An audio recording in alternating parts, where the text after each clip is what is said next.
Israel के लबनान पर हमलों में तेजी। दारुल हुकूमत बैरूत में रिहायशी इमारतों पर इसराइल के रात गए ताज़ा हमले। हिजबुल्लाह के मिसाइल यूनिट के कमांडर मोहम्मद अली इस्माइल और उनके नायब हुसैन अहमद इस्माइल को शहीद करने का दावा। कहा, हिजबुल्लाह के स्ट्रेटेजिक अहदाफ को निशाना बना रहे हैं, जिसमें हथियारों की तैयारी, गोदाम और कमांड सेंटर्स शामिल हैं। इसराइली मीडिया का हसन नसरुल्लाह की बेटी ज़ैनब नसरुल्लाह की शहादत का दावा। हिजबुल्लाह की जानिब से तस्दीक या तरदीद ना हो सकी। जुमे को हिजबुल्लाह सरबराह हसन नसरुल्लाह को निशाना बनाने के लिए इसराइली तैयारों ने बैरूत में एक साथ 15 मिसाइल दागे। 6 इमारतें तबाह, 8 अफराद शहीद, 91 जख्मी। हिजबुल्लाह ज़राए के मुताबिक हसन नसरुल्लाह महफूज हैं। इसराइली मीडिया के मुताबिक हसन नसरुल्लाह बमबारी का शिकार इमारत की ज़ेरे ज़मीन 14वीं मंजिल में क़याम करते थे। अमरीकी सदर जो बाइडन का कहना है कि अमरीका को जुमे के बैरूत हमले का कोई इल्म ना था, ना कोई शराकत थी। जो बाइडन का पेंटागन को खित्ते में अमरीकी फौजी पोजीशन देखने का हुक्म, जरूरत के मुताबिक एडजस्टमेंट की हिदायत।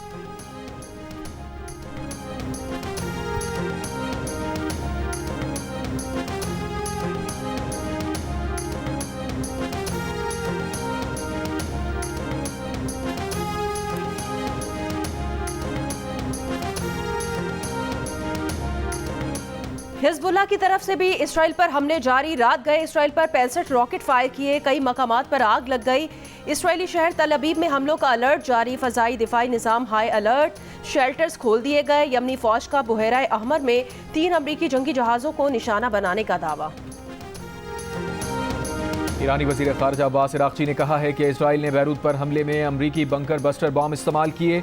ईरान हर सूरत लेबनान और मज़ाहिमत का साथ देगा। ईरानी मीडिया के मुताबिक इसराइली हमले में हिजबुल्लाह की एग्जीक्यूटिव काउंसिल के सरबराह हाशिम सफ़ीउद्दीन भी महफूज हैं। बैरूत हमले के बाद ईरानी सुप्रीम लीडर आयतुल्लाह खामनाई ने नेशनल सिक्योरिटी काउंसिल का हंगामी इजलास तलब कर लिया। खामनाई के मुशीर अली लाराजानी ने कहा है कि इसराइल ने सुर्ख लकीर उबूर कर दी, सूरत हाल इंतहाई संगीन हो चुकी। हिजबुल्लाह के पास कायदाना सलाहियत रखने वाले बहुत सारे कमांडर और रहनुमा हैं। हिजबुल्लाह के सरबराह की हलाकत की सूरत में मुतबादिल क़यादत तहरीक को चलाने के लिए तैयार है।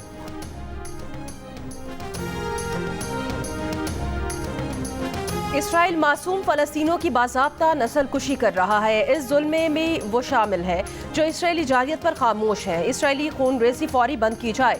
सिर्फ मजम्मतें काफ़ी नहीं, अमल ज़रूरी है। वज़ीर आज़म शहबाज शरीफ का अक़वाम मुत्तहिदा की जनरल असम्बली से खिताब। कहा, क्या मासूम फ़लस्तीनियों की नस्ल कुशी पर इंसानियत खामोश रह सकती है?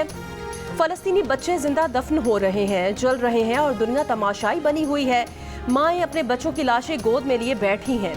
मासूम फ़लस्तीनियों का खून रायगा नहीं जाएगा। पायदार अमन के लिए 2 रियासती हल पर काम किया जाए और 1967 से पहले के बॉर्डर के तहत खुद मुख्तार फ़लस्तीनी रियासत का क़याम नागुज़ीर है, जिसका दारुल हुकूमत अल-कुद्स अल-शरीफ हो।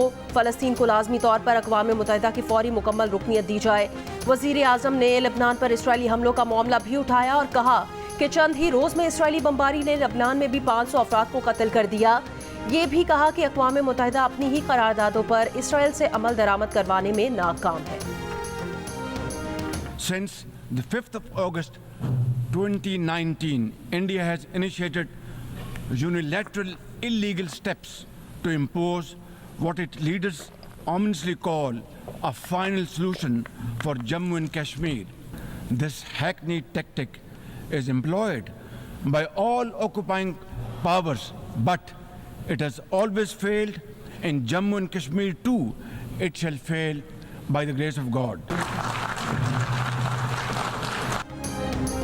फ़लस्तीन की तरह मकबूजा कश्मीर के अवाम भी एक सदी से जिद्दोजहद कर रहे हैं। भारत मकबूजा कश्मीर में जुल्म की तमाम हदें पार कर चुका। वज़ीर आज़म शहबाज शरीफ का अक़वाम मुत्तहिदा की जनरल असम्बली से खिताब। कहा, वहाँ इंसानी हुकूक की खिलाफ वर्जियाँ जारी हैं। भारत मकबूजा कश्मीर में मुस्लिम अक्सरियत को अक़लियत में बदलने के लिए ज़मीनों और जायदादों पर कब्जा कर रहा है और वहाँ गैर मकामी अफराद को आबाद कर रहा है। भारतीय जबर के बावजूद कश्मीरी बुरहान वानी के नज़रिए को आगे बढ़ा रहे हैं और जाली भारतीय शनाख्त को मुस्तरद कर रहे हैं। खित्ते में बहाली अमन के लिए भारत को 5 अगस्त के इक़दामात वापस लेना होंगे और पुरअमन हल के लिए मुज़ाकरात की राह अपनाना होगी। वज़ीर आज़म ने कहा कि भारतीय क़यादत ने अक्सर लाइन ऑफ कंट्रोल पार करके आज़ाद कश्मीर पर कब्जा करने की धमकी दी है, लेकिन वो वाज़ेह करते हैं कि पाकिस्तान किसी भी भारतीय जारियत का फैसला कौन जवाब देगा। Its leadership has often threatened to cross the line of control and take over Azad Kashmir. Ladies and gentlemen, Mr. President, let me state in no uncertain terms that Pakistan will respond most decisively to any Indian aggression. Pakistan को बैरूनी इमदाद से होने वाली दहशतगर्दी का सामना है। बदकिस्मती से पाकिस्तान में दहशतगर्दी करने वाले गिरोह अफगानिस्तान में मौजूद हैं। वज़ीर आज़म शहबाज शरीफ का अक़वाम मुत्तहिदा की जनरल असम्बली से खिताब, कहा कलअदम TTP, BLA और मजीद ब्रिगेड अफगानिस्तान में हैं। अफगानिस्तान में मौजूद दाइश, अलकायदा और फितना अल ख्वारिज अमन के लिए खतरा है। फितना अल ख्वारिज के अज़ाइम को हर कीमत पर नाकाम बनाया जाएगा। अज़्म इस्तेहकाम के जरिए अमन और सलामती यकीनी बनाएंगे। अफगान अबूरी हुकूमत अपनी सरजमीन पर मौजूद दहशतगर्द ग्रुपों का खात्मा करे। पाकिस्तान दहशतगर्दी के खात्मे के लिए किरदार अदा करता रहेगा। हर किस्म की दहशतगर्दी के खात्मे के लिए आलमी बिरादरी के साथ मिलकर काम कर रहे हैं। वज़ीर आज़म शहबाज शरीफ ने कहा है कि इस्लामोफोबिया का बढ़ता रुझान दुनिया के लिए एक बढ़ती परेशानी है, जिसमें कुरान पाक की बेहुरमती, मसाजिद पर हमले और मुसलमानों के बारे में मनफी राय का कायम किया जाना शामिल है। इसकी बुनियाद पर मुसलमानों पर तशद्दुद किया जा रहा है और उनसे तासुब बरता जा रहा है। अक़वाम मुत्तहिदा की जनरल असम्बली से खिताब में कहा, इस्लामोफोबिया का सबसे खतरनाक रुझान भारत में हिंदू बालादस्ती का एजेंडा है, जहां 200 मिलियन मुसलमानों की शनाख्त और मुस्लिम विरसे को खत्म करने की जारहाना कोशिशें की जा रही हैं।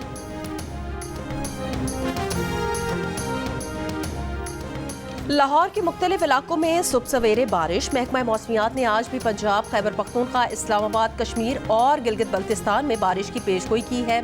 मुल्क के दीगर इलाकों में मौसम गर्म और खुश्क रहने का इम्कान है।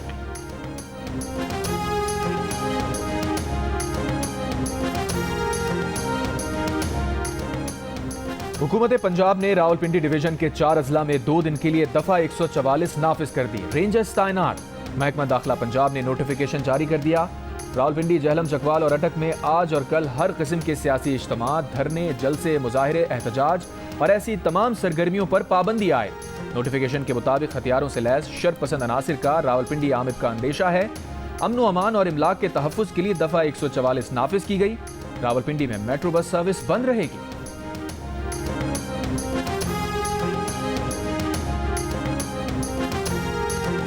वज़ीर दिफा ख्वाजा आसिफ ने कहा कि अदलिया और पार्लियामेंट में डेडलॉक खत्म ना हुआ तो इसका नतीजा आईनी मेल्ट डाउन हो सकता है। अगर तहरीक इंसाफ को मुज़ाकरात में दिलचस्पी नहीं है तो हमें भी कोई परेशानी नहीं। जियो न्यूज़ के प्रोग्राम आज शाहज़ेब खानज़ादा के साथ में बात करते हुए ख्वाजा आसिफ ने PTI के एस्टेब्लिशमेंट के साथ मुज़ाकरात के इम्कान को मुस्तरद कर दिया और कहा कि PTI के जब भी मुज़ाकरात होंगे सियासी बरादरी के साथ होंगे, वैसे मुज़ाकरात का इम्कान नज़र नहीं आता।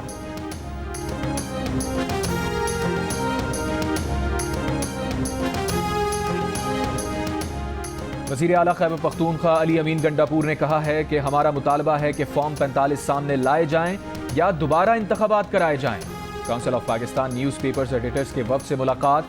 कहा, अफगानिस्तान के साथ ख़राब ताल्लुकात की वजह से खैबर पख्तूनख्वा सबसे ज़्यादा मुतासिर हो रहा है।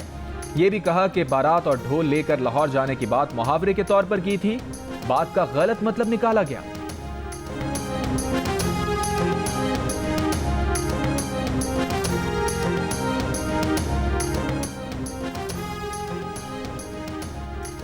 हुकूमत मौलाना फजल रहमान को छोड़कर आईनी तरमीम के लिए अरकान पूरे कर भी ले तो दुरुस्त ना होगा। वज़ीर आज़म के मुशीर राना सनाउल्लाह का प्रोग्राम जिरगा में इंटरव्यू। कहा, हुकूमत कानून में जो तरामीम करने जा रही है इसमें मौलाना को ज़रूर ऑन बोर्ड लेना चाहिए। एक सवाल के जवाब में राना सनाउल्लाह ने कहा वो इस मौके पर मौलाना को हुकूमत में शमूलियत का मशवरा नहीं देंगे क्योंकि ये एकदम सियासी तौर पर उनके खिलाफ जा सकता है। राना सनाउल्लाह का तफसीली प्रोग्राम देखिए आज रात 10 बजे सिर्फ जियो न्यूज़ पर।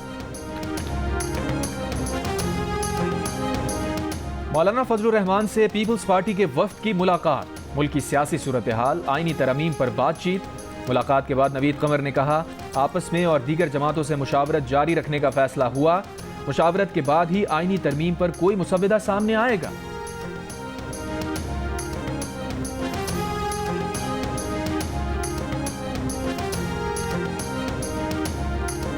वज़ारत ख़ज़ाना ने मुल्क में महंगाई में मजीद कमी की पेशगोई कर दी। आउटलुक रिपोर्ट में सितंबर और अक्टूबर में महंगाई 8 से 9% के दरमियान रहने का इम्कान जाहिर कर दिया।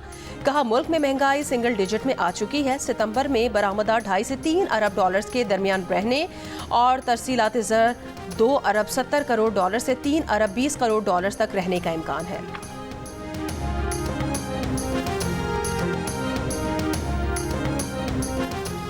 Army chief general Asim Munir ने कहा है कि माशरे में मायूसी पैदा करने की नाकाम कोशिशें करने वालों को इज्तमाई कोशिशों से शिकस्त हुई है। पाकिस्तान मुख्तलिफ शोबों में काबिल जिक्र सलाहियत रखता है। सबको पाकिस्तान के रोशन मुस्तकबिल पर गैर मुतज़लज़ल एतमाद होना चाहिए। कराची में ताजरों से गुफ्तगू करते हुए आर्मी चीफ का कहना था कि बेपनाह वसाइल और सलाहियत के पेश नज़र पाकिस्तान अक़वाम आलम में अपना सही मकाम हासिल करेगा। आर्मी चीफ ने पाकिस्तान की इक़्तिसादी बहाली में मदद पर चीन, सऊदी अरब और UAE के किरदार को सराहा। कारोबारी बरादरी ने मस्बत माशी इशारियों के हुसूल में SIFC के किरदार पर इज़हार एतमाद किया। आर्मी चीफ ने इनोवेस्टा इंडस IT पार्क का भी इफ्तिताह किया। आर्मी चीफ का कहना था कि IT पार्क का मकसद मुल्क में IT इंडस्ट्री की तरक्की को मजीद फ़रोग़ देने के लिए इंतहाई साजगार माहौल फराहम करना है।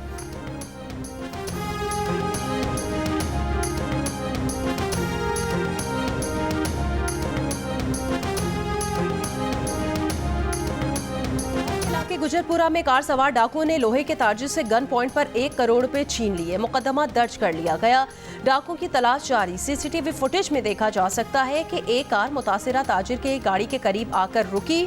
2 डाकू बाहर निकले और गन पॉइंट पर 1 करोड़ कैश से भरा शॉपिंग बैग छीन लिया और फरार हो गए। ताजिर गुजरावाला से लाहौर आया था।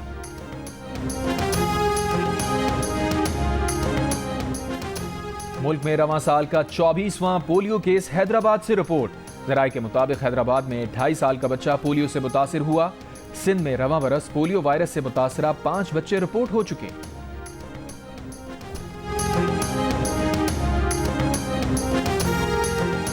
मीरपुर खास में तौहीन मजहब के इल्जाम में कत्ल किए गए डॉक्टर शाहनवाज के कत्ल का मुकदमा दर्ज।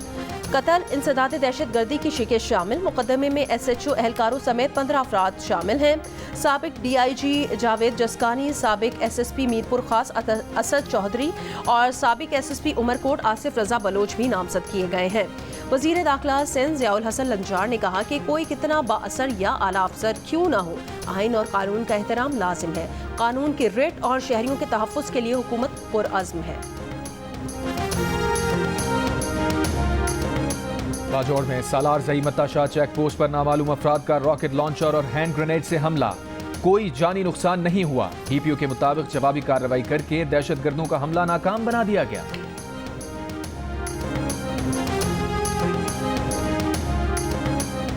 जमात इस्लामी के अमीर हाफिज नईमुर रहमान ने कहा कि इस वक्त आईनी बहरान पैदा करने की कोशिश की जा रही है। हम पूरी आईनी तरमीम मुस्तरद करते हैं। हैदराबाद में जलसे से खिताब में कहा, पीपल्स पार्टी सूबे पर मुसल्लत है। इसकी जूनियर पार्टनर MKM को लोगों ने मुस्तरद कर दिया है। अक़वाम मुत्तहिदा जनरल असम्बली में इसराइली वज़ीर आज़म के खिताब का पाकिस्तान समेत मुख्तलिफ ममालिक के सफारतकारों का बॉयकॉट। नेतन्याहू का खिताब शुरू होते ही पाकिस्तानी वफ़द और दीगर ममालिक के सफारतकार एहतजाजन उठकर बाहर चले गए। नेतन्याहू ने खिताब में गजा और लबनान में जारी हद को इसराइल की बका की जंग करार दिया। हमास हिजबुल्लाह के हथियार डालने तक जंग ना रोकने का ऐलान किया। ईरान को भी धमकी दी कि ईरान में कोई ऐसी जगह नहीं जहां हमारी रसाई ना हो। किसी कीमत पर भी ईरान को जौहरी हथियार हासिल नहीं करने देंगे। इसराइल सऊदी अरब ताल्लुकात के लिए काम जारी रखने का भी कहा।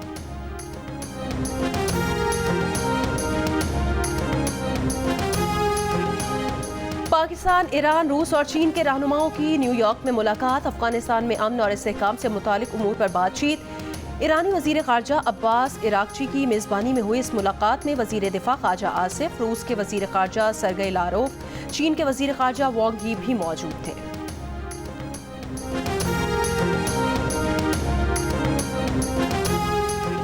इराक में इत्तेहादी अफवाज का मिशन सितंबर 2025 में खत्म हो जाएगा। अमरीका और इराक में इत्तेहादी फौजी मिशन से मुताल्लिक मुश्तरका एलामिया जारी। इराक में दो तरफा सिक्योरिटी शराकतदारी की मुंतकली होगी। अमरीकी वजीर खारजा का मशरिक़ वस्ता का तनाज़ा मुज़ाकरात से हल करने की ज़रूरत पर जोर। कहा, फ़रीक़ैन का इंतखाब खित्ते के रास्ते का तयन करेगा जिसके खित्ते के लोगों पर गहरे असरात होंगे। इसराइल लबनान तनाज़े की आड़ में अमरीकी मफादात को निशाना बनाया जा रहा है। अमरीका अपने शहरियों के दिफा के लिए हर मुमकिन इक़दाम करेगा।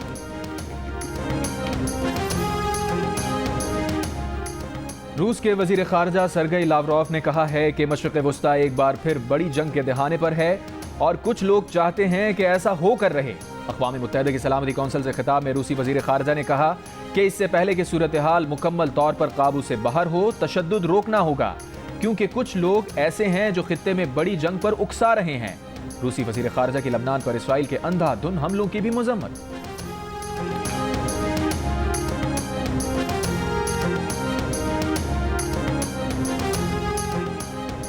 मूडीज ने रवा साल दूसरी बार इसराइल की क्रेडिट रेटिंग कम कर दी। मूडीज ने इसराइल की क्रेडिट रेटिंग फरवरी में A2 की थी। मूडीज के ताज़ा तरीन इकदाम को इसराइल हुकूमत की जानिब से कर्जों में कमी और मालियाती इस्तेहकाम की कोशिशों पर अदम एतमाद का इजहार करार दिया जा रहा है।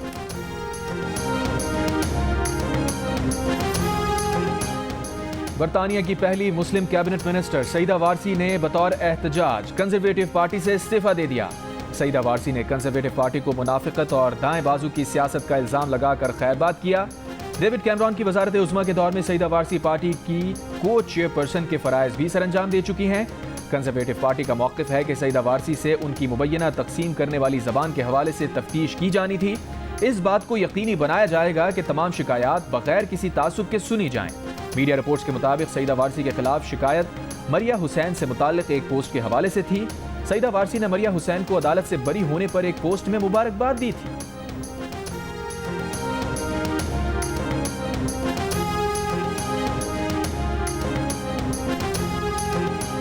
बरतानिया के मुख्तलिफ रेल स्टेशन पर साइबर हमला। स्टेशन के वाईफाई हैक करके यूरोप पर दहशतगर्द हमले का पैगाम चला दिया गया। मुतासिरा स्टेशन में लंदन, मैनचेस्टर, पिकाडिली और बर्मिंघम, न्यू स्ट्रीट और ग्लासगो सेंट्रल भी शामिल। स्टेशन पर वाईफाई से मुसाफिर लॉग इन हुए तो स्क्रीन पर यूरोप में दहशतगर्द हमले की इत्तला मिली। मुतासिरा स्टेशन पर वाईफाई बंद कर दिया गया। अमेरिका की जुनूब मशरक़ी रियासतों में तूफान और सैलाब, 41 अमवात। फ्लोरिडा में 140 मील फी घंटे की रफ्तार से आंधी, सैकड़ों घरों को नुकसान पहुंचा। समंदर में कश्तियां उलट गईं, कई अफराद लापता। रियासतों फ्लोरिडा और वर्जीनिया में 45 लाख अफराद बिजली से महरूम। तूफान से मुतासिर रियासतों में 900 परवाजें मनसूख, 3300 ताखीर का शिकार।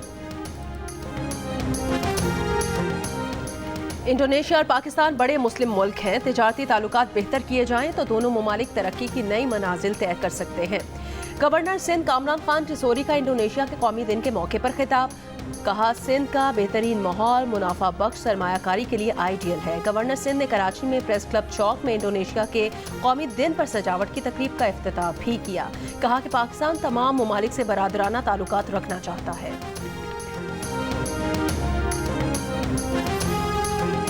3.5 साल हो गए इसको खराब हुई। यहाँ तक इन लोगों ने रोड़ा बेचा है, ऊपर से खाका डाला। इस रोड से हमें बहुत ज़्यादा तकलीफ होती है। कभी कभार इस तरह होता है कि एक्सल टूट जाता है, बाज़ औक़ात और मसले बढ़ जाते हैं। अभी इधर ये गाड़ी वाड़ी जाता है, हमारे इंजन भी ख़राब हो जाता है, टायर भी ख़राब हो जाता है। पेशावर में बेशतर सड़कें टूट फूट का शिकार, जिससे न सिर्फ ट्रैफिक की रवानी मुतासिर हो रही है बल्कि गर्दो गुबार से शहरी भी दमे और सांस की बीमारियों में मुब्तला हो रहे हैं। चंद मिनटों का सफर घंटों तक जा पहुंचा। जिला इंतजामिया के मुताबिक पेशावर में सड़कों की तामीर और मरम्मत का काम जारी है।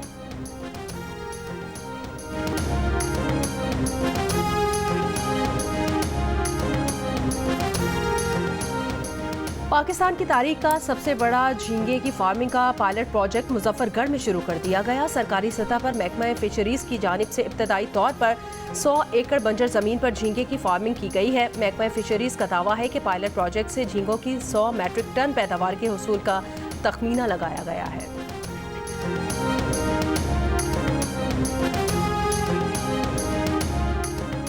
कराची आर्ट्स काउंसिल में वर्ल्ड कल्चर फेस्टिवल, जियो और कराची आर्ट्स काउंसिल के इश्तराक से आलमी सकाफती मेला। दूसरे रोज अंग्रेजी theatre play white rabbit red rabbit पेश किया गया। 35 रोज जारी रहने वाले फेस्टिवल में 450 से ज्यादा फनकार परफॉर्म करेंगे।